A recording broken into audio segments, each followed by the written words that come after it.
All right. Well, we're live. Welcome to Gators Gameday Live, halftime show of the Texas A&M game. Yeah, come join. Come on in, the more the merrier here. Yeah. But the term fireable offense comes to mind. I don't know why. It just creeped in there. Man, like what you couldn't do You is couldn't have this. a 99-yard touchdown drive with multiple penalties to end a miserable first half. Almost I think all runs for like the first 7 or 8 plays of that drive too. Just a And that's what total I expected. Like beating. coming into this game, that's what I thought Texas and A&M would do, especially with Wegman. Like I thought we'd see a lot of them just running it down our throat because we have a bad D line. They have a pretty good O line. Just make it easy and go after us. So that's kind of how I thought the game might be bad for our defense. I didn't expect for them to throw it all of us and and and for our safeties to be as bad as they have. No, the safeties have been rough. I think the on a scale of 1 to embarrassed, where do we think Billy is this week? I mean, which is the worst? Beyond, I don't know, man. This is rough. Infinity. Beyond I think embarrassed. I Uh, think this is a nail in the coffin type game. yeah, I know. Our lines. It certainly seems that way. Like that's just And you're getting beat. a You're bad getting, talent acquisition approach. A lot of yes, in my opinion, is this starts at our approach to acquiring talent for both lines of scrimmage, and we've relied heavily on the portal. And you know, this never works. We yeah. can't recruit offensive guys. We have no offensive high school talent coming in, and then we try and patch it with high pedigree guys from the portal, and then they're bums. They're not playing, and it doesn't work. Yeah, I think you got to look at these right as and I know you do, but like what I wonder why people think like in the NFL, people draft tackles in the top 10, 5 picks. It's a premium position. They don't try to draft tackles in the 7th round and develop them, right? So that's it's obviously the approach has been an issue, and I think at this point, you give a guy I think enough time to do what he wants to do, install his systems, instill his process, and all that stuff. Man, when you're in year 3 and it looks like this, it's hard to see a way back, right? So I think that's kind of we'll see what happens in the second half. But if history's any indication, nothing will happen, and it'll just be a slow descent into even worse feelings for Florida fans. I'm gonna throw up the yeah, I mean, we were talking about. I mean, this would have been an even better version of a tarmacking. Yeah, Uh, we getting talked fi- about it. getting fired during a rain delay would have been taking it to a new level. I googled it to see if it had ever happened during college, and all I could see was it's happened to high school coaches. I'd never seen any. I couldn't find a record of a college coach getting fired during a weather delay. No, and it's unfortunate, but man, there's like you have schemes you want to run, and we're gonna watch some tape here in a second. You have schemes you want to run, but it's year 3, and I don't think you've recruited well. I don't think you recruited to your scheme very well. Like offensively, you need a good offensive line. Like it's not, and this we've said this before. It's not like a really cutting edge scheme, but it's solid. It's fine if you recruit up front well. And 100%. I think he knows that because that's why he put the coaching resources into that position. But instead of supplementing that by going and paying for great players there, they relied on development. And it's like that's kind of a cheap way out, right? Because I guess it's probably cheaper to is it cheaper to pay a second position coach than it is to pay a really good tackle? Yeah, and we talked about that. There were some message board posts of well, we didn't want to overpay for a tackle.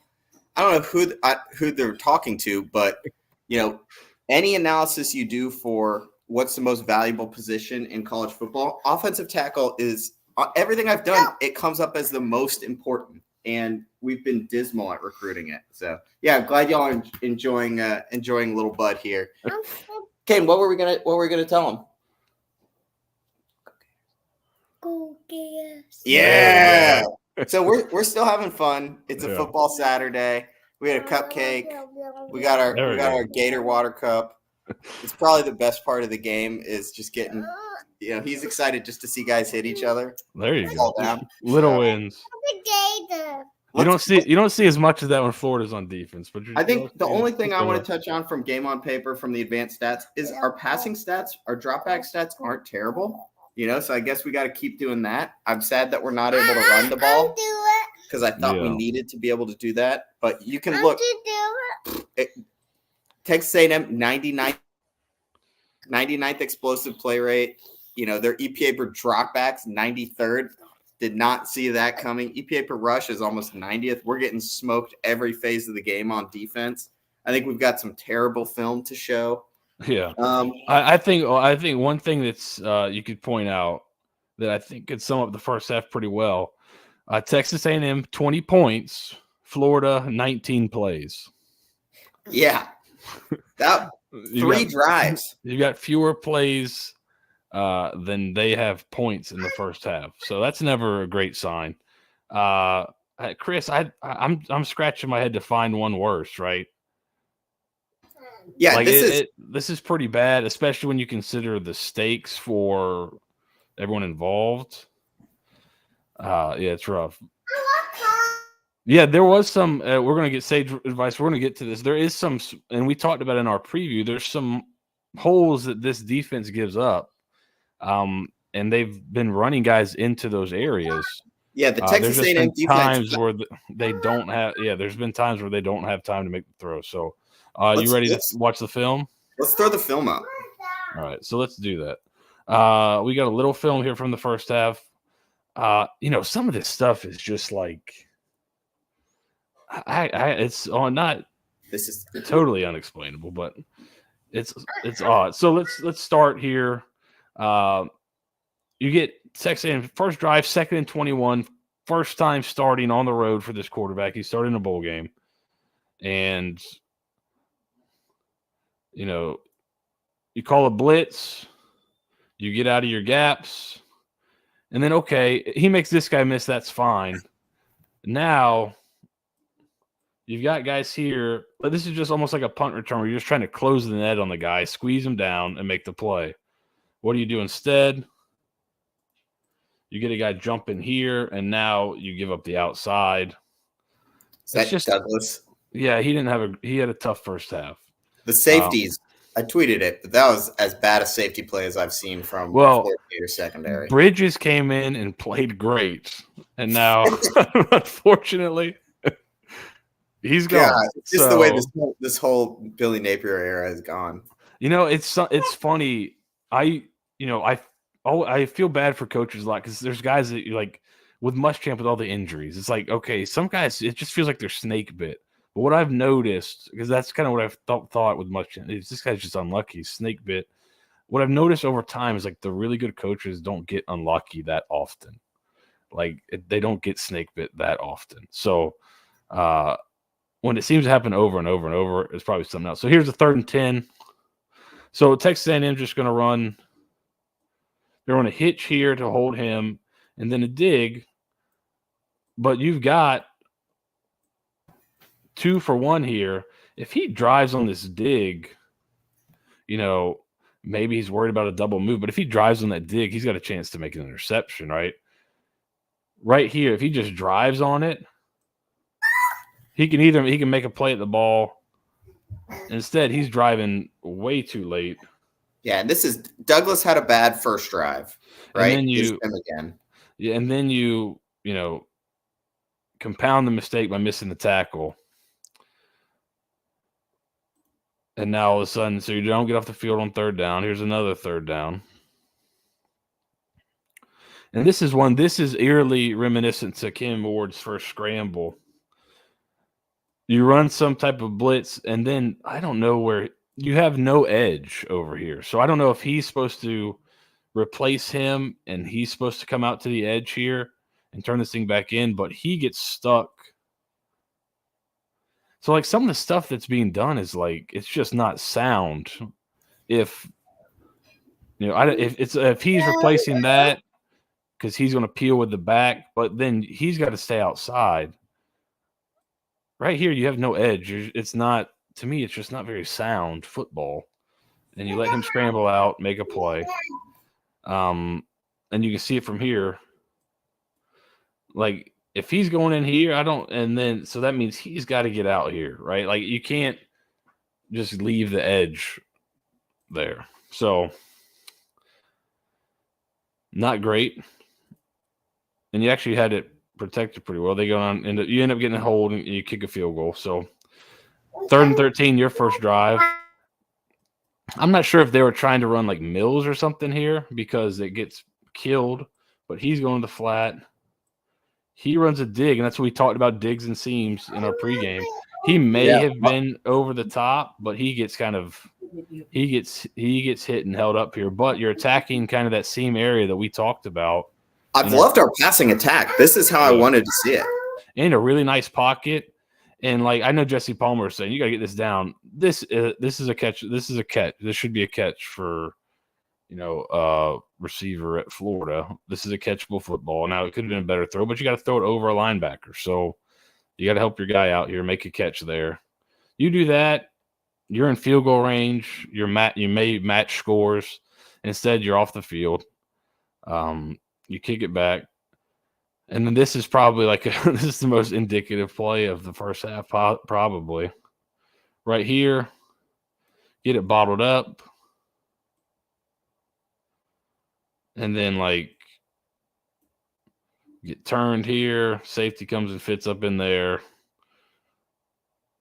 Who knows if thought the whistle was about to blow. Then miss another tackle. It's just been a really poor half of football is an understatement. You get to another 3rd down here. So this one is strange. So you bring the safety blitz, which you may think, okay, you're bringing a safety. It certainly looks like if they're doing that, I think they're rolling from the trip side, which I think they're rolling to 3. So I'm assuming he's the flat player. So, the thought would be I roll here. Now he should be dropping to the flat. So if he does make this throw, I'm right there. For some reason, he takes 2 steps on the blitz as well. And now he gets caught out. If he's just out here, you make the tackle right there, you're off the field. But yeah, they do have a flood concept called, which, like you said, bringing the safety from here, you are going to be outnumbered there, right? So even if you're on the flat, you're hoping that the blitz makes him throw quick to the flat and you can tackle it, and you can kind of see it from here. Watch him right here. I don't think it's supposed to be a double blitz. You know what I mean? Like I wouldn't imagine that's the call. So I don't know why he's creeping in there. He should be here and expanding to the flat so he can play like curl flat, and then he can play hook curl. And you can play this flat route, top down, come down and make a tackle, which Gates did earlier in the game. But there, you get creased. And then this one's bizarre. I mean, this one, to me, it looks like it's cover 3 when you look at the wider view. This is like one of the worst plays I've ever seen from Florida State. It certainly looks like, and it may not be, maybe some type of, but it looks like he's coming down. He's playing deep third. He should be playing deep third. He's playing deep third, but he's just manned here, which teams will do that. They'll play cover 3 and man this up.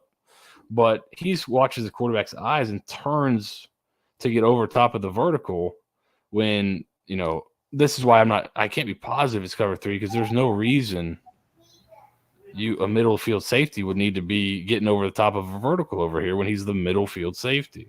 And again, we have trips to the right side. So it'd be weird for him to be going over there away from it. Pyburn ends up in a no man's land. Shading the single receiver side seems odd, but it certainly seems like they're trying to give it too high presentation. He's down. He's deep third. They're locked here. I would think he's middle of the field. But he sees the quarterback's eyes looking there. He opens the run, and now there's nobody in the middle of the field. He could maybe squeeze this a little sooner, but in reality, I think your safety should probably be here. and you may get a sack if the quarterback has to hold it because the blitz ends up getting there by the time he turns and finds the guy up the seam. So just like if you're playing, that's the confusing part. If you're playing if you're just playing like cover 3, that's not a difficult thing to learn and teach. So I don't know what happened there, but it was obviously a bust.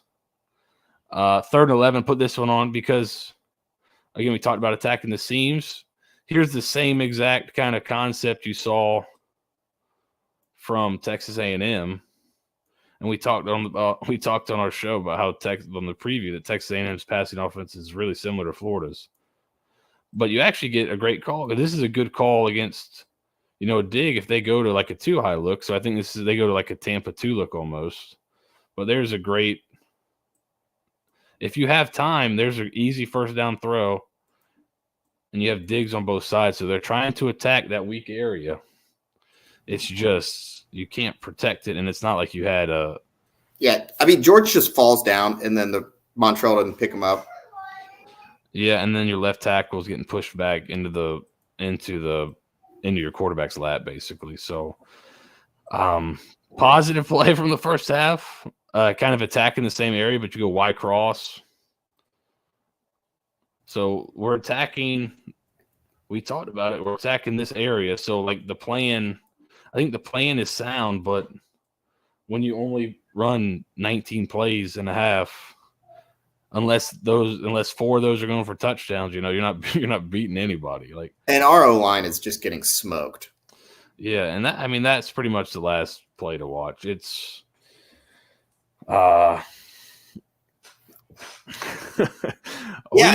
need to get something, Chris. I don't know if we're gonna get something. I think we talked about. I don't think we're going to do a post-game show unless there's a major. If Florida comes back, yeah, we'll come back and talk about it. But I don't think the thoughts are going to change much. I think this team this team makes Mullen's teams look like the golden era, and those were pretty imperfect teams with a lot of issues. And this is pretty near the bottom for Florida football for the past 15 years, and it hasn't been a good 15 years. I think we're the writing's on the wall for Billy Napier. It's Seth. We're going to get to talk about a coaching search. I feel like it certainly seems that way. I would think it's just. I think you could have before the season. You could have lost these 2 games. You couldn't lose them both like this. It's rough, and there's nothing. I think the thing that you can't really sell is there's not a lot of reasons to think it's gonna get better.